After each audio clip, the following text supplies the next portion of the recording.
सभी विद्यार्थियों का विद्या ग्रुप ऑफ एजुकेशन में स्वागत है। मेरा नाम GS Choudhary, faculty of Rajasthan ji के विद्यार्थियों, आज पुनः मैं आपके लिए लेकर आया हूँ राजस्थान जीके के महत्वपूर्ण प्रश्न। तो चलिए आइए बात करते हैं क्वेश्चन नंबर 1 के बारे में। क्वेश्चन नंबर 1 है आपका, अरावली पर्वतमाला के संबंध में निम्न में से कौन सा कथन सत्य है? इसका निर्माण इंडियन डेवलपमेंट हुआ था, वर्तमान में यह पर्वतमाला के रूप में है।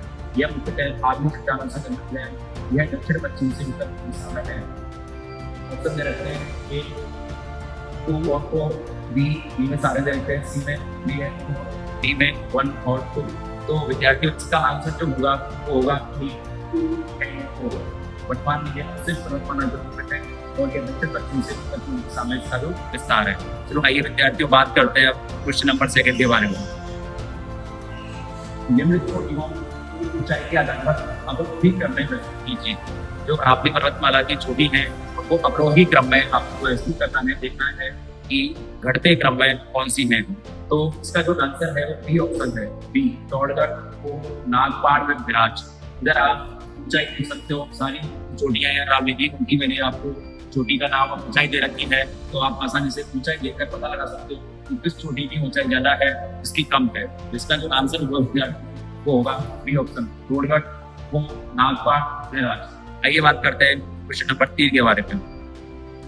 महान सीमांत भ्रंश में से नहीं गुजरता है। महान सीमांत भ्रंश जो अपने एकदम पूर्व दिशा की ओर है वो कहां से नहीं गुजरता है?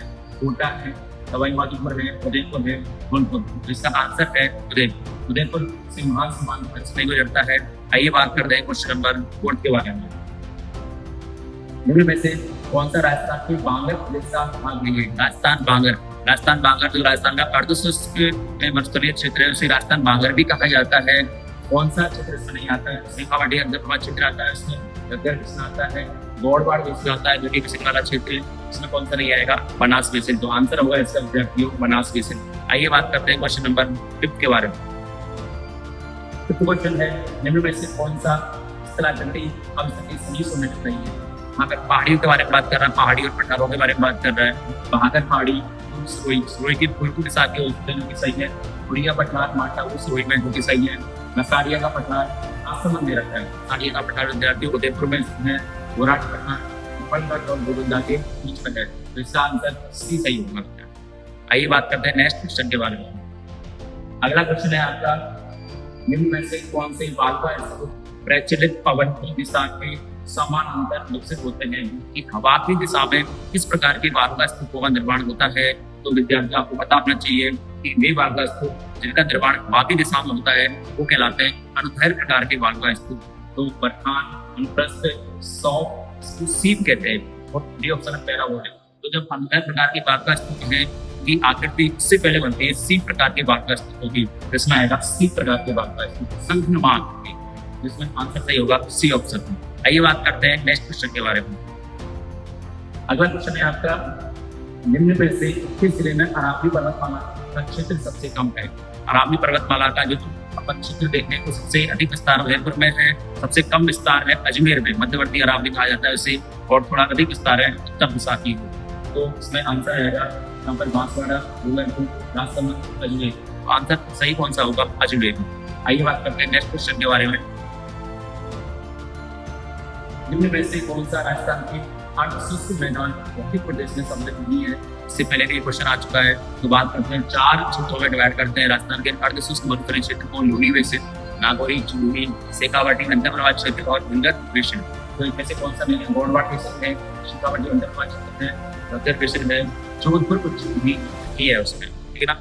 जोधपुर पश्चिमी इसका आंसर सही होगा, ऑप्शन नंबर सी सही होगा। आइए बात करते हैं नेक्स्ट क्वेश्चन के बारे में।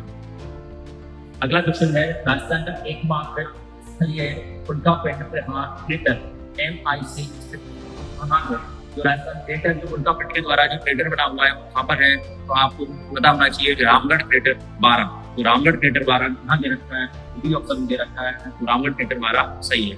आइए बात करते हैं नेक्स्ट क्वेश्चन के बारे में। अगला क्वेश्चन है विद्यार्थियों, राजस्थान की निम्नलिखित पर्वत चोटियों को ऊंचाई के अनुसार अवरोही क्रम में व्यवस्थित करना है। और ये सारी चोटियों के नाम दे रखे हैं। ऊंचाई के बारे में अगर आपको पता है तो आप आसानी से अरेंज कर सकते हैं। तो मैंने आपको याद करने की दृष्टि से, अरेंज करने की दृष्टि से ऊंचाइयों का एक पूरा चार्ट दे रखा है, जिसमें से आप तो इसका आंसर सही होगा, सी ऑप्शन सही होगा। ठीक है ना। आइए बात करते हैं नेक्स्ट क्वेश्चन के बारे में। क्वेश्चन नंबर 12 है, निम्न में से कौन सा समूह राजस्थान की पर्वत चोटियों का उनकी ऊंचाई के अनुसार सही अवधि क्रम है। तो आज 2016 में आज का क्वेश्चन है, इंपॉर्टेंट क्वेश्चन है। ऐसा क्वेश्चन एक सभी एग्जाम में एक आएगा आपको देखने को जरूर मिलता है। तो इसका जो आंसर है ये सही है, शेर, दरगाह, सज्जनगढ़, कानागढ़। शेर जो कि अरावली की दूसरी सबसे ऊंची पर्वत चोटी है। सबसे पहले मार्टा, उसके बाद शेर का ही नंबर आता है, जिसकी ऊंचाई है 1597 मीटर। चलो आइए बात करते हैं नेक्स्ट क्वेश्चन के बारे में। हाथीघोड़ा की नाल दर्रा जोड़ता है। हाथीघोड़ा नाल है तो कौन कौन से दर्रे को जोड़ते हैं? दर्रा किसे कहते हैं विद्यार्थियों? दर्रा किसे कहते हैं? दो पर्वतों के मध्य नीचे की ओर तंग रास्ता जो दो स्थानों को आपस में जोड़ता है, दर्रा, पास, फॉल या नाल कहलाता है। ये बात कर रहा है यहाँ पर हाथीघोड़ा नाल। ठीक है ना। तो हाथीघोड़ा नाल है आपके उदयपुर और ये सरोही और उदयपुर को जोड़ता है, सरोही और उदयपुर को जोड़ता है। तो आंसर कौन सा सही होगा? डी ऑप्शन सही होगा। आइए बात करते हैं नेक्स्ट क्वेश्चन के बारे में। अगला क्वेश्चन है RSP 2016 में आया हुआ काफी अच्छा क्वेश्चन है। अरावली अरावली मस्तक के ऊपरी विस्तार को रोकता है। अरावली पर्वतमाला है, मस्तक के ऊपरी विस्तार को रोकता है। राजस्थान की सभी नदियों का उद्गम अरावली से होता है। बी ऑप्शन है जो कि गलत है। इसकी बात है राजस्थान की सभी नदियों का उद्गम अरावली से ही होता है। राजस्थान में वर्षा का अरावली से प्रोवाइड नहीं होता है। गुजरात जो कि क्या है, गलत है, प्रोवाइड होता है, जबकि अरावली में समृद्ध है। तो ये ऑप्शन सही है। तो आइए बात करते हैं कौन सा ऑप्शन सही है। इसमें देखें A, B, C या फिर B, C और D, केवल A और D। एक बार देखते हैं। अरावली मस्तक की ऊपरी विस्तार को रोकता है। अरावली जो पर्वतमाला है उसके ऊपरी विस्तार को रोकता है, क्योंकि इधर मस्तक को बढ़ने नहीं देता है, क्योंकि क्या सही है, सही उत्तर का दूसरा ये सही है। सभी नदियों को अरावली से होता है, जो कि गलत है। ये ऑप्शन गलत है। प्रोवाइड होता है। अरावली के पश्चिम भाग में वर्षा कम होती है, वर्षा ज्यादा होती है। क्या गलत है? ठीक है ना। तो बी ऑप्शन अरावली को में समृद्ध है। अरावली को फ्रिजों का रिजर्व कहा जाता है। तो आपको इसमें कौन सा सही लग रहा है? ए ऑप्शन सही है और डी ऑप्शन सही है। ऑप्शन देखिए सी और डी। डी ऑप्शन में ए और डी आ रहा है, तो ये ऑप्शन आपका सही हो जाए। आइए बात करते हैं नेक्स्ट क्वेश्चन के बारे में। अगला क्वेश्चन है वही अरावली की चोटियों एवं उनकी ऊंचाई के अवरोही क्रम के अनुसार सही है। अवरोही के अनुसार पूछ रहा है, जिसमें ऑप्शन डी सही है। नागपाल, राज, बावई और हैरान। तो आइए बात करते हैं नेक्स्ट क्वेश्चन के बारे में। नेक्स्ट क्वेश्चन है आपका, निम्न में से किन जिलों का क्षेत्र घुमट कहलाता है? घोराड, घुमट, ठीक है ना, मेवल। ये क्षेत्र आपके दक्षिणी राजस्थान में आपको देखने को मिलेंगे। घुमट क्षेत्र के बारे में पूछ रहा है। तो घुमट क्षेत्र सिंधी, अजमेर, सीकर, बाड़मेर, जालौर, सीकर। इनमें से मैंने बोला दक्षिणी भाग में चलेगा ये। तो डूंगरपुर, उदयपुर और सरोही क्षेत्र में उनके आसपास का जो पहाड़ी क्षेत्र है उसे कहा जाता है घुमट क्षेत्र। आइए बात करते हैं नेक्स्ट क्वेश्चन के बारे में।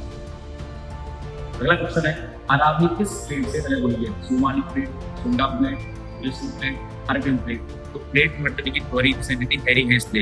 हैरी हेस ने क्या बोला कि विश्व में जितने भी जो महाद्वीप और महासागर है वो 6 प्लेटों के बीच में स्थित हैं और 20 गॉड प्लेटें स्थित हैं। तो इन प्लेटों के नाम पूछ रहा है, अरावली किस प्लेट से बनी हुई है? सोमाली, सुंडा, यूरेशियन और अरबियन। तो अपनी जो अरावली पर्वतमाला है तो यूरेशियन प्लेट से क्या हुई है? अलग। आइए बात करते हैं नेक्स्ट क्वेश्चन के बारे में। अगला क्वेश्चन है विद्यार्थियों, पहाड़ों की पठार पर अवस्थित है। इनमें से पहाड़ों की पठार पर अवस्थित है सिरोही, धौलपुर, तवांग और कोटा। तो पहाड़ों के क्षेत्र में कितने जिले आते हैं? 4 आते हैं, कोटा, बारा, बूंदी और झालावाड़। तो इनमें से कोटा आ रहा है, बाकी तीनों गलत हैं। कोटा आंसर इसका सही है। आइए विद्यार्थियों बात करते हैं नेक्स्ट क्वेश्चन के बारे में। अगला क्वेश्चन है आपका लास्ट क्वेश्चन है, निम्न में से कौन सा पश्चिमी राजस्थान में पाई जाने वाला बालका स्तूप का प्रकार नहीं है? तो बालका स्तूप किसे कहते हैं विद्यार्थियों? कि जब पवन के द्वारा मृदा का निक्षेपण अलग अलग कलाकृतियों के रूप में किया जाता है तो उन्हें कहा जाता है बालका स्तूप। और मरुस्थलीय क्षेत्र में जो बालका स्तूप पाए जाते हैं उनमें बरखान है, अनुप्रस्थ है, अनुधैर्य है, सीप है, पैरापोलिक है और तारानुमा। तो देखिए इनमें से कौन सा नाम नहीं इसमें आ रहा है या फिर आ रहा है? सीप आ रहा है, सीप बालका स्तूप का प्रकार है।